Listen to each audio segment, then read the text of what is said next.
Thank you, Mr. Hill, and thanks to Chairman McHenry for holding this hearing, and thank you to our witnesses for being with us today. Mr. Allen, earlier this year, ISS, the largely unregulated German-owned proxy advisory firm, announced a new, quote, board-aligned voting policy, unquote. An ordinary reading of the name board-aligned would suggest that under this policy, ISS would recommend votes in line with how a company's board would vote. But that's not exactly true under the policy. So, Mr. Allen, could you explain how the name of ISS's new policy is misleading? Thanks for the question. And no, certainly when we first heard about this new policy, and it came out right after the group of Republican attorney generals wrote letters to ISS and Glass Lewis expressing their concerns about the lack of alignment with the fiduciary duty of investors. I heard somebody from another organization refer to it as a red state voting policy.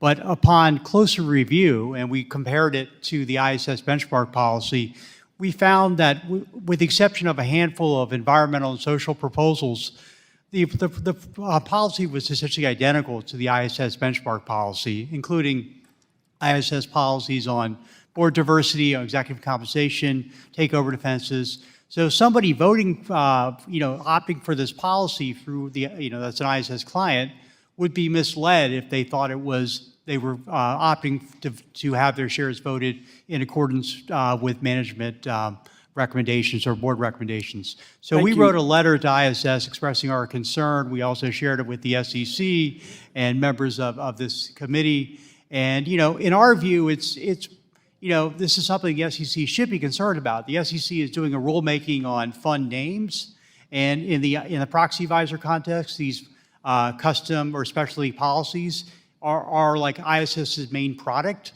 So we think it should have an accurate name and not something misleading like board-aligned. Thank you. Mr. Allen, is ISS transparent about the criteria that it uses to determine whether a company's environmental and social disclosures are adequate? The ISS, to its credit, does do an annual policy survey, but other aspects of their policy setting are less than transparent. Certainly, some of their policies on executive compensation, equity plans, they don't fully disclose their methodology because they want, companies to buy their subscription services. So, on some matters they are, some matters they aren't. I mean, it's a mixed bag, but certainly we think that there should be more transparency. ISS should provide more time for companies and others to comment on their proposed policies every year. Usually it's a short period of time, and that there could certainly be improvements in that area. Thank you.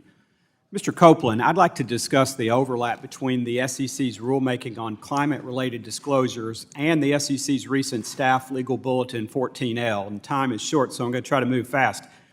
Mr. Copeland, is it true that the SEC's rulemaking on climate-related disclosures requires large, publicly traded companies to disclose Scope 3 emissions if they have made climate-related targets or commitments? Yes. Thank you. Mr. Copeland, under the SEC's recent staff legal bulletin 14L, significant social policy issues like climate-related proposals no longer need to have a nexus between an individual company and the policy to be included in a proxy statement.